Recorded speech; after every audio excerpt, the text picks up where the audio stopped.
morning. You are with ASM Digital. I'm Ann Brennan, and this is Small Business Connections podcast.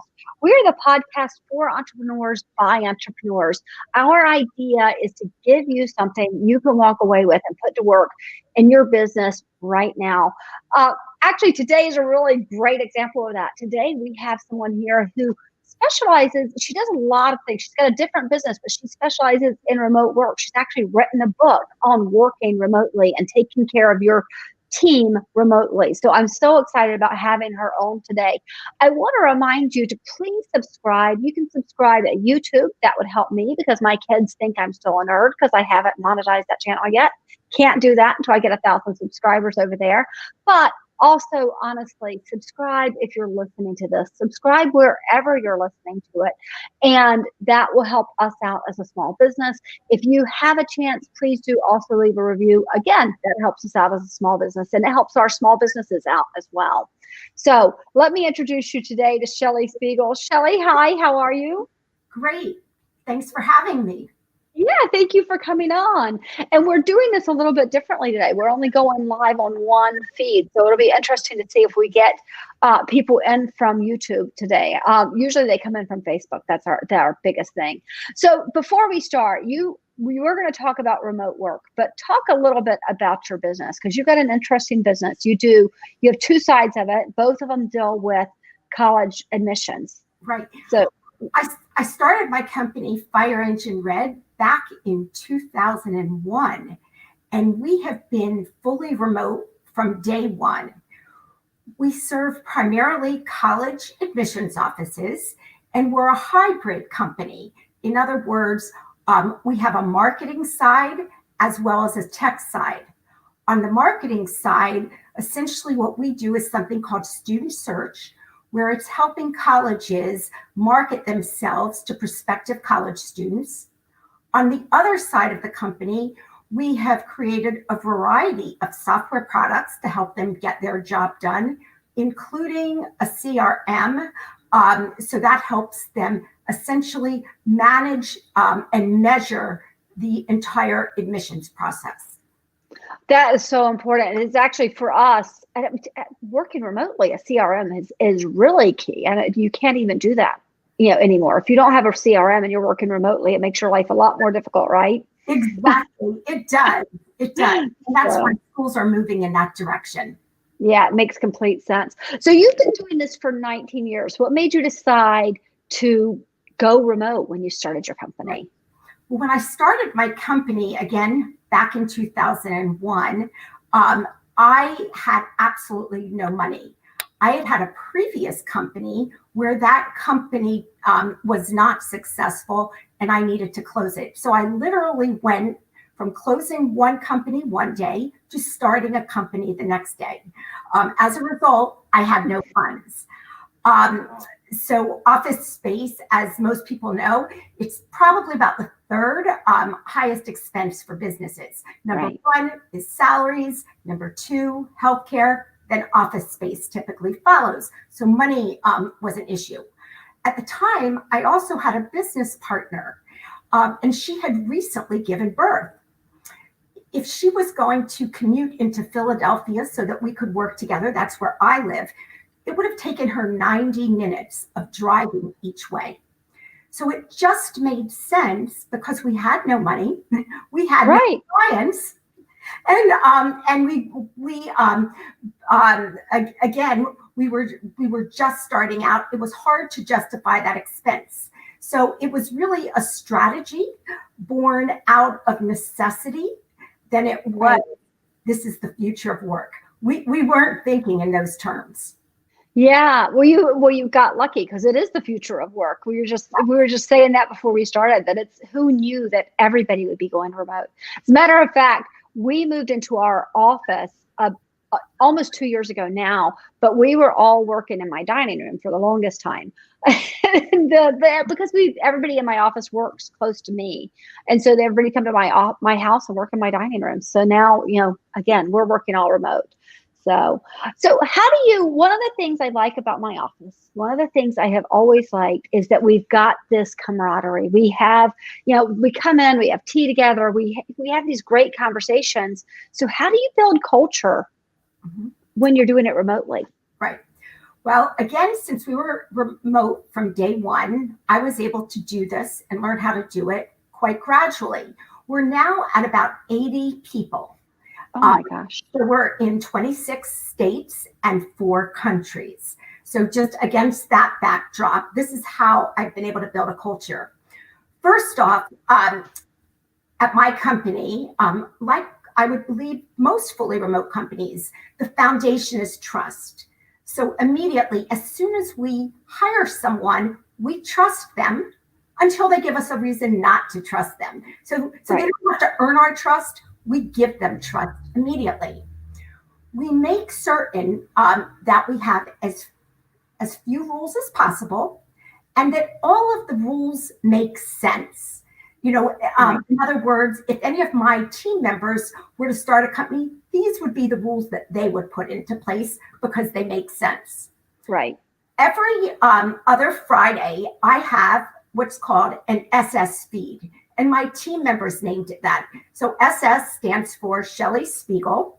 And feed is they feel like I'm a constant news feed, a constant feed of information. So we have an all-team meeting, and we do that every other week. And I provide them with information on on financials, on new sales, on healthcare benefits, you name it. We also have, for example, recently, we did an electoral college challenge where our team members guessed who would be the president in the past election, and then needed to guess the number of electoral votes the winner would receive. So again, on an SS feed, I announced the winner. One of our team members guessed 305 electoral votes. Interestingly, she's on our data team, so you might expect that they would have an edge. So it's constant communication.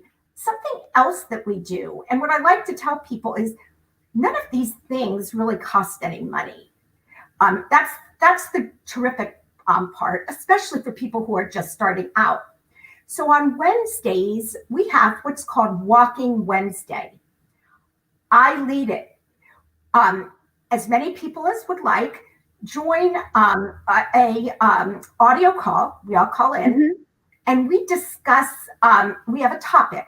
So it might be your first car, or your first job, or tell us about your mentor. Tell us about a grandparent. So in other words, it's a non-work related topic. And we have had as many as, or I should say 80% of our team join our Walking Wednesdays. So it's a way for everybody to get out, exercise wherever they're located, and then get to know one another in a very, very different way. So Walking Wednesday is a huge hit. That's a really great idea. Do you do it at the same time every Wednesday then? Yes, we do it 4 o'clock East Coast. Every Wednesday. Once in a while, when it's really, really cold, especially in Philadelphia, we might postpone it, but we do it regularly. People really like it. 2 other things that we did this past summer for the first time. We did a variety show where it was for team members as well as their families. So, for example, we had a little ballet. One of our Fire Engine Red alums is a professional singer. He joined us. So we have alums, family members, you name it, grandparents participated. We had magic shows. So the variety show was a hit. We also did a show and tell where all the kids came on to the call and they introduced themselves and their pets. Oh, that's great. And one of the things that I did, again, building culture, and teaching the younger kids about why are their parents working? Why is it important? They were all paid minimum wage because they came to work. Oh, that's great. And at our company, it's it's $15 an hour. So the kids each got $15 for participating because their time is valuable. Yes, I love that. That is so great.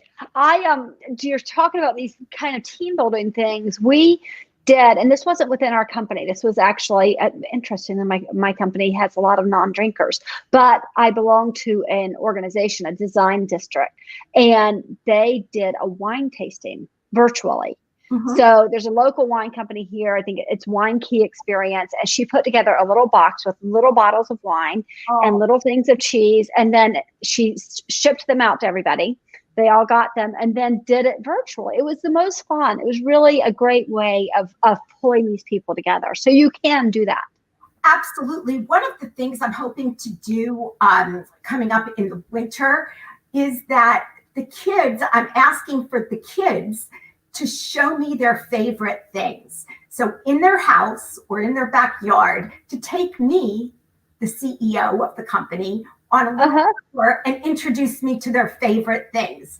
So again, some of the simplest things I believe work very well. But again, just getting back to it, most of all, it's constant, ongoing communication. Yes, I think that is really important. So we're going to talk about some collaborative tools you can use. But before we get to that, you talked about going outside and talking on the phone, right? Mm-hmm. So many people are doing this face to face and it gets to be exhausting. You hear about Zoom fatigue. How often do you think people should be on Zoom as opposed to on phone calls? Right. Well, something that I've learned it's been very shocking to people. My company never does video calls, ever. Okay. Like ever. Maybe, of course, we did it for the talent show, that sort of thing. But on a day-to-day basis, when we have a Zoom call, and I'm not even talking about a whole team call, it might be a departmental call or I'm meeting with my leadership team. We use Zoom, but we use audio only. Okay. Why we do this. Again, it really caught us off guard when everyone started using Zoom for video. Here's why. For one, as people are finding out, to be on video, it's very draining. And it's not natural to sit in front of a camera, for several hours a day. Right. The thing is, almost all of our meetings, we are collaborating. We're looking at a document. I'm looking at reports, etc. So we're screen sharing most of the time. And we want to focus on that document. So for that reason, internally, we do not do video calls. My company is just thrilled about that. Yes. For all the reasons you might imagine, but we found that we've needed to. We have a very, very strong culture. And we don't feel that video is it needs to be part of it. Now, when we're talking with clients or I'm doing an interview, for example, of course, it makes perfect sense to be on a video call. I will say, though, in getting back to your question, although we don't do video, we really try to minimize our meetings. So, for example, I might have 2 hours of Zoom meetings, audio meetings a day, maybe 3 at the most. Right. For the most part, it's a lot of direct messaging through Skype or audio calls through Skype. So there's an article in the Harvard Business Review that talks about a way of working for remote companies. It's in short bursts of activity, bursts, and then quiet time to get your work done. Yes. Yeah, I found that when we switched over and everybody was suddenly doing all these meetings, first of all, people thought you could put more meetings into a day. And secondly, I'm like, well, when am I supposed to work? Because suddenly I'm spending all day this way, all day by video, and I'm not spending time actually sitting on the computer and working. So actually, I'm going to tell you, one of my children said something to me that I think you'll find interesting. My 24-year-old is getting his master's degree, and he says he has teachers, he has professors who are like, you have to have your video on. And he says, so he'll spend the entire class going, okay, I have to look like I'm paying attention. Am I paying attention? Do I look like I'm paying attention? I'm not sure I'm paying attention. And then realize, oh my God, I'm not paying any attention to what he's saying because I'm so worried about whether he thinks I'm paying attention. Exactly. It can be very, very distracting. Right. So I think it's, kind of counterintuitive, but we've been working this way since 2001. And even though there wasn't Zoom back then, believe it or not, there were things like, not necessarily in 2001, Uvu. Many people don't remember Uvu. I do actually remember that, yes. Uvu, of course, Skype, etc. So we've been using collaborative tools forever. And I would say, of all the things, video calls are not the end all in terms of success. So again, I think that we're going to see the longer people work remotely, I think there's going to be less reliance on video. But again, audio works just great. Yeah, and I think you talked about walking. I actually do a lot of my meetings by walking. I call them, I say, I'm gonna call you and I'm going to be walking. And part of that is my personal preference for thinking is to be moving. I can concentrate on you better if I'm moving. It's just the way my brain works. Right. There are a lot of studies that say in terms of enhancing creativity, walking is really beneficial in so many ways. Absolutely. So many ways. Yes. Absolutely. All right. So we talked about Zoom. You talked about using Slack. Right. What other things are you using? Collaborative tools are you using? Well, we, every day, many times a day, we say, let's start a Google document. So yes. Google for Business, again, I always recommend that people do the business version of every tool. And one reason for it, again, better security. Also, if someone leaves your company, it's easy to remove access. So Google Business, we certainly use that. In terms of project management, we have been very happy with a tool called Teamwork. We've assessed all sorts of project management tools. So we've been most satisfied with Teamwork. They have fabulous customer service. In addition, we are huge fans of password managers. If you want to lower your stress level and those of your team members, a password manager like Dashlane is a great way to do it because as we're all working remotely, there are more and more passwords, tools to juggle. Absolutely. The final thing, and it can be for companies that probably, I'm just trying to think in terms of the number of team members. Let me tell you the tool, and then to me, it's indispensable. It's called Intello, Intello.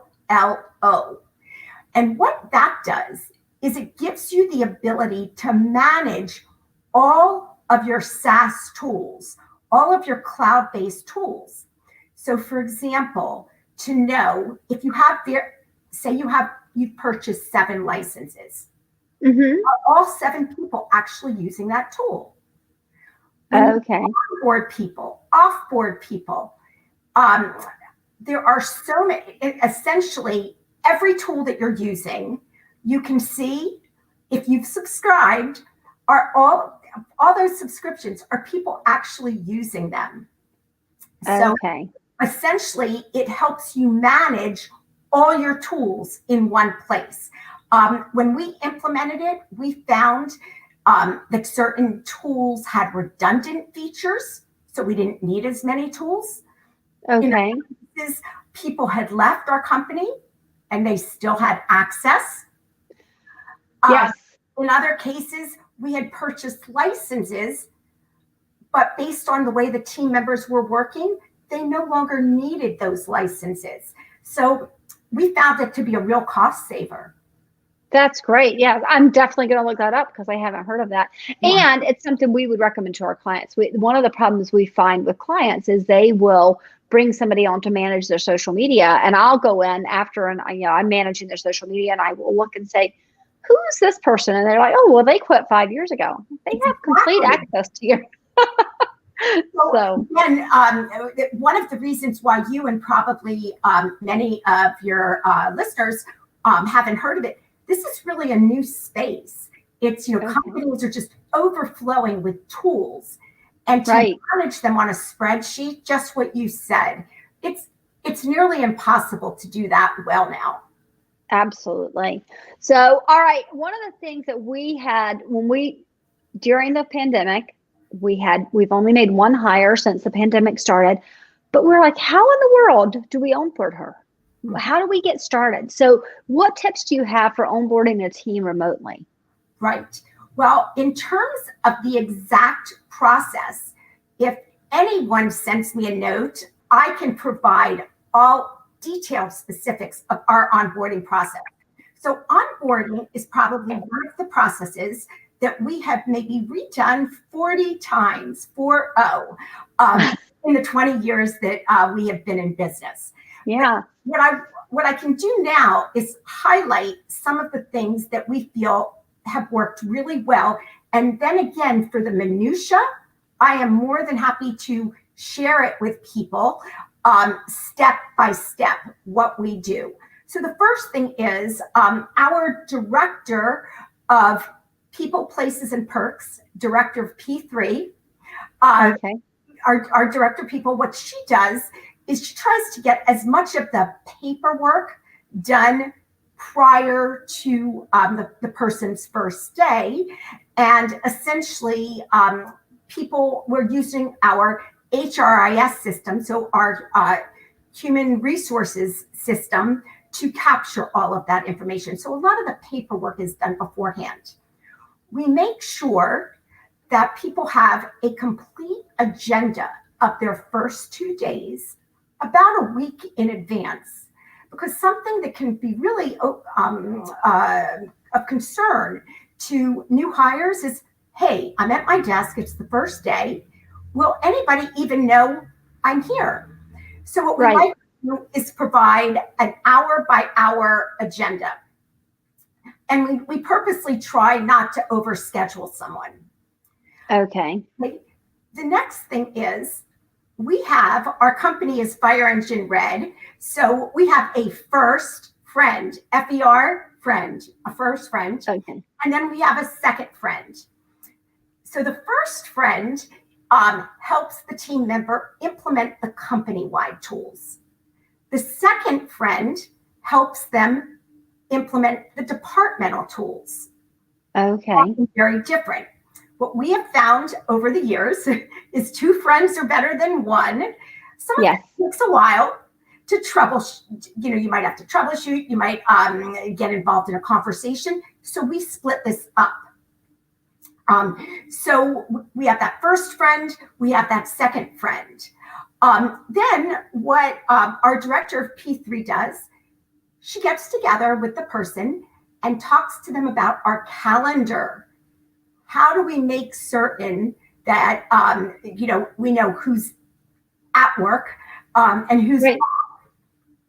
So through the calendar and some other processes, and again, I'm talking about the first 2 days, and then gives them a tour of our intranet where they can find lots of information.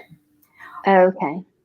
The big, I would say the secret to our success, we've done this really well, is that P3 checks in with a new team member, not just that first day, the first Friday, so the person doesn't go into the weekend with any loose ends. She then checks back with them 2 weeks later on a Friday. Okay. 2 weeks later. So that is essentially 3 check-ins, first Friday, then 2 weeks later, and then another 2 weeks. and has an hour-long conversation. Team members are asked about, any loose ends. What did you think of this process? What did you think of that one? Then we take all of that information. We meet with the manager and their EVP, and then we implement all the ideas that make sense. Now, I would say that 90% of the ideas that we get, we implement. They are right on point.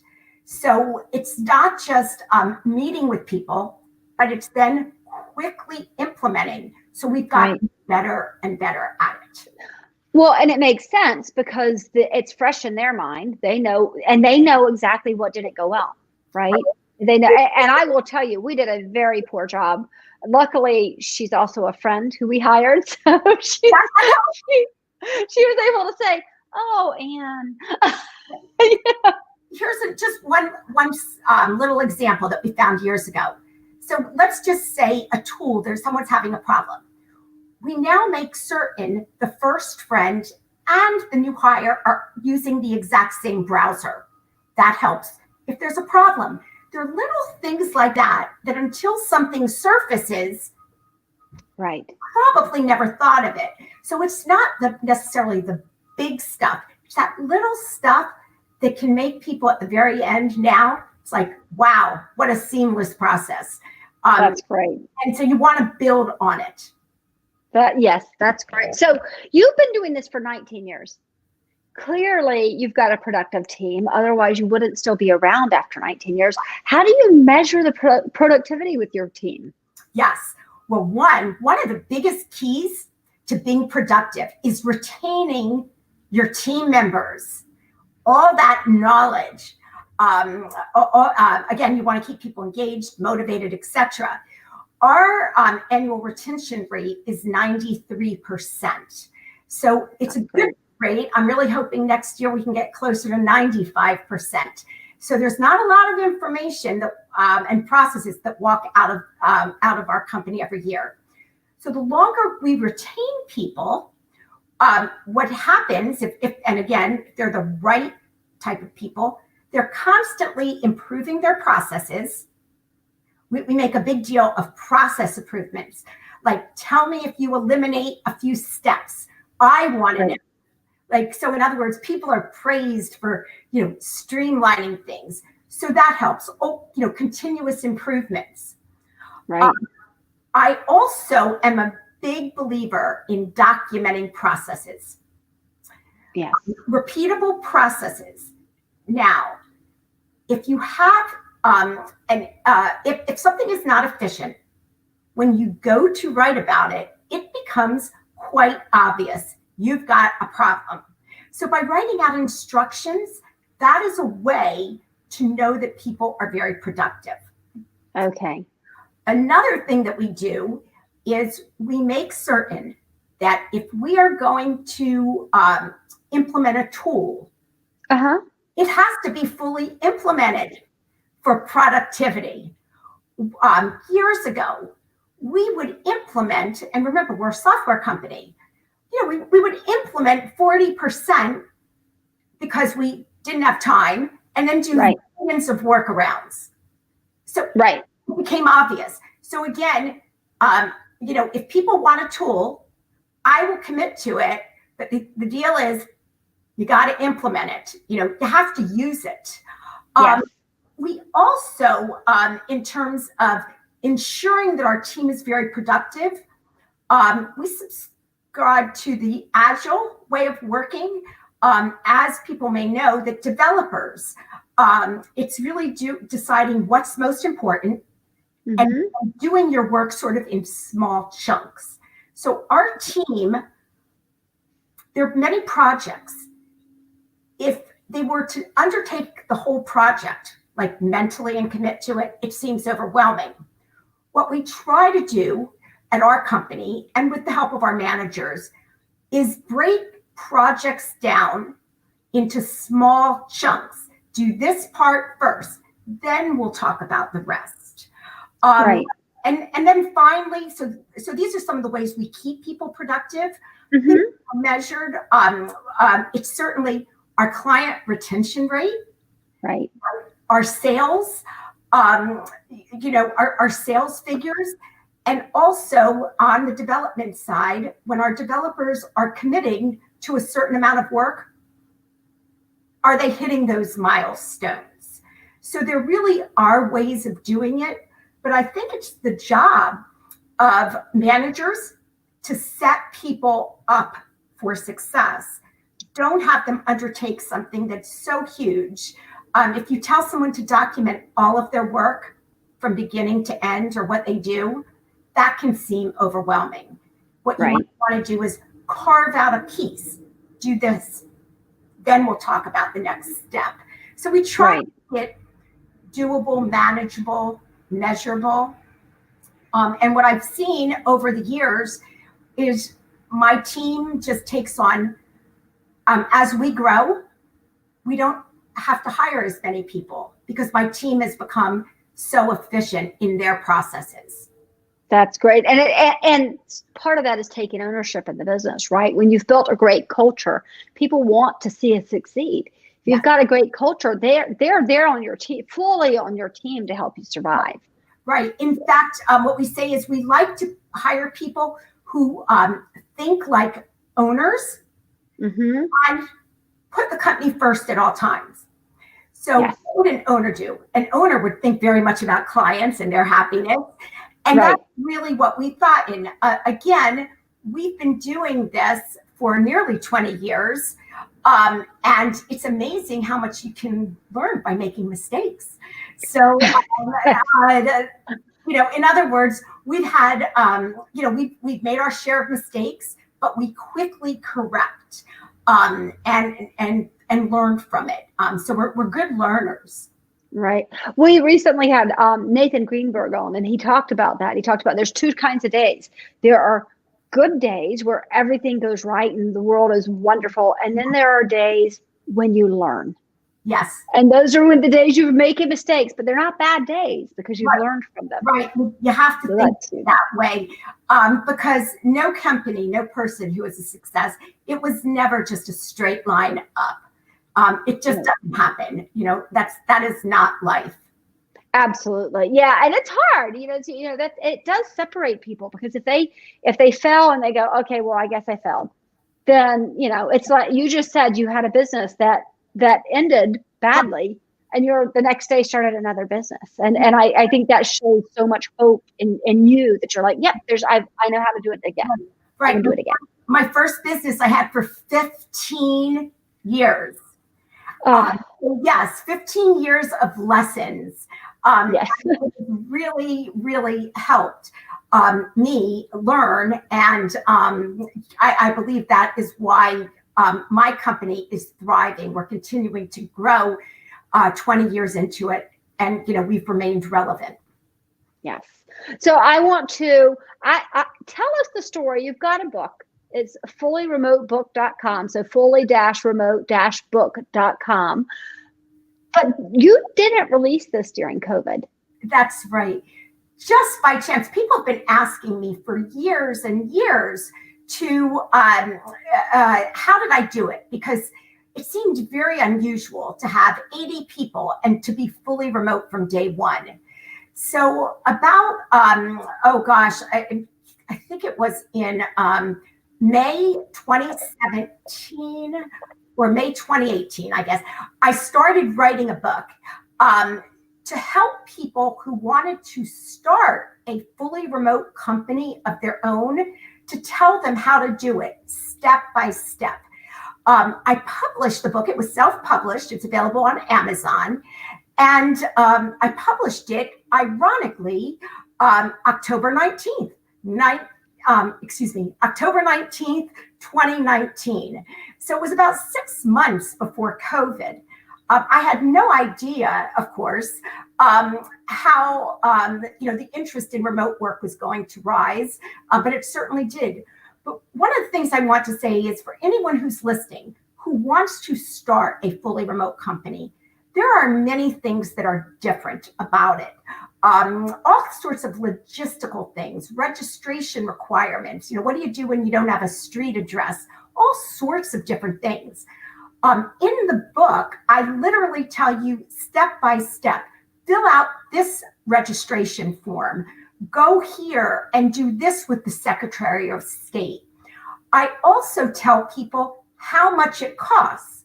So how much did I pay for my insurance? Right. What kind of insurance do you need? Don't make the mistake of thinking that homeowners covers Right. business. How much does business insurance cost?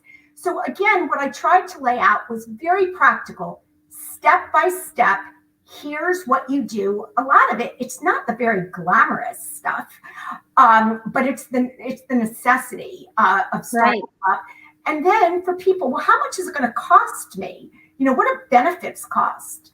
So I tell everybody what we pay for all sorts of benefits. I was very transparent, so I've been told, on the cost side. But I think that's, I don't want people to be surprised. Well, I think it's important because this is a term I use a lot, but it's true. You don't know what you don't know. That's right. And so you're sitting out here. I'm thinking of something that just happened with another client who they sent everybody home, but everybody had the same password to the same email, one email. And finally, somebody pointed this out and said, you can't do that. You can't, everybody in the company can't use this one email box with the same password. And when you explain why, oh, yeah. But they hadn't thought of it because they'd never worked remotely. They'd always been in an office where they'd use one computer. So there are things you just don't know until somebody says, hey, have you thought about this? Exactly. And again, one of the things I recount in the book is mistakes that I made, what I learned from them. And then I tell people, do this instead. So it's really a step-by-step how-to with costs, and I'm very candid on the mistakes. But here's something else that I did in March with my team. There was so much interest, of course, in working fully remote and maybe doing it forever. So we went and compiled a list of approximately 425 companies that have always been fully remote. So from day one, they were fully remote. What we found is during COVID, these companies, of course, had the least disruption and were continuing to hire. So on the fully remote book website, there is a link to 425 companies that were fully remote pre-COVID. And there is a link to each careers page. Last I checked, about 50% of the companies are still hiring. So again, if you want to work for a company that's not a hybrid, be assured that you're always going to work fully remote. These are the companies that were doing it before COVID. So the list is there. You don't have to register for anything. We just did it really more as a public service. Do our part in trying to help people find jobs with companies that are hiring. Right. Well, it opened the door. It opened my eyes, quite honestly, because like I said, we were working in my home, and then we opened an office, and we were open for a little over a year when COVID hit. And now we're looking at it and we're going, well, do we really need that office? And we still haven't decided, quite honestly. We have a couple of moms who are like, yes, we need the office because I don't want to be at my house when my kids are at my house. So to be honest, I'd really rather be in an office. The great escape. We're fully remote from day one. We've hired people who live all over the country and all over the world. And even though I love living in Philadelphia, I couldn't imagine that all of my team members would. So once we went down this road, this is really our model. It's worked well for us. As much as I love working fully remote and it works for my team, I don't necessarily believe that it's right for everyone or every company. For us, we've built it from the ground up so that it works really well, and it takes some work. But I love your list because exactly what you said, right? We're really, truly, we're hybrid is what we are. And the truth is, I haven't even made a decision about will we all come back or will we not come back, right? And so if you get a job during COVID and you're working remotely, you do need to know that. And it's having that list of people that these companies have been fully remote from the beginning and will continue to be. That's a much easier way to look at it. I absolutely want to work remote without any risk that I'm going to have to move. Exactly. But we found over the years, for example, young people right out of college, in particular, we don't hire them. And one reason is we don't think that it's necessarily good for them in that stage in their career to be working fully remote. Typically, a person for our company to be hired, you have to have at least 5 years of work experience. So, again, mentors, yes, you can mentor remotely, but there are certain things that work really well in an office and could be much more difficult to replicate remotely. So again, as much as I love it, I am not one of those people who says this is right for everyone. Right. It's or at every stage in their career. At different stages in their career, in their life, it might be really advantageous. So, personal decision, each company unto its own. But now everyone at least has gotten a taste of it. Yes, exactly. And it's not as bad as I thought it might be. Good. Yes. So, well, I do want to put your other company up. So fire-engine-red.com. Yeah. And that's how they can find you. But you've got the book. You can go to fullyremotebook.com. So please do check those out. We're going to put those in the show notes so it'll be easy for you to find. Shelly, I think I found you on Twitter. How else might people find you? Yes. So it's Shelly, Shelly, Spiegel, as you can see, but it's Shelly J Spiegel. That's my Twitter handle. So okay. Shelly J Spiegel. And what I tweet mostly about is remote work, all things remote. Also about leadership, and sometimes about the fun stuff that's going on in Philadelphia. Like that's great. Dancing, for example. I miss, Philadelphia is so great. I just miss being able to do things in person. Yeah. I miss being able to go to museums, and I love Philadelphia. So hopefully life will get back to a normal at some point in the future. So, yeah. Well, thank you so much. You stick around. I'm going to go ahead and end the episode. You guys, we will see you next time. Thank you for tuning in. Don't forget to subscribe. And I want to remind you, as a podcaster, I want to remind you to leave a review. Don't just leave a review for me. Leave a review for any of your podcasts, the podcast that you're listening to, because it really does help us. It makes a huge difference in how we do out here and whether other people are watching. So please do review us wherever you can and subscribe wherever you're listening. Take care, guys. Bye-bye.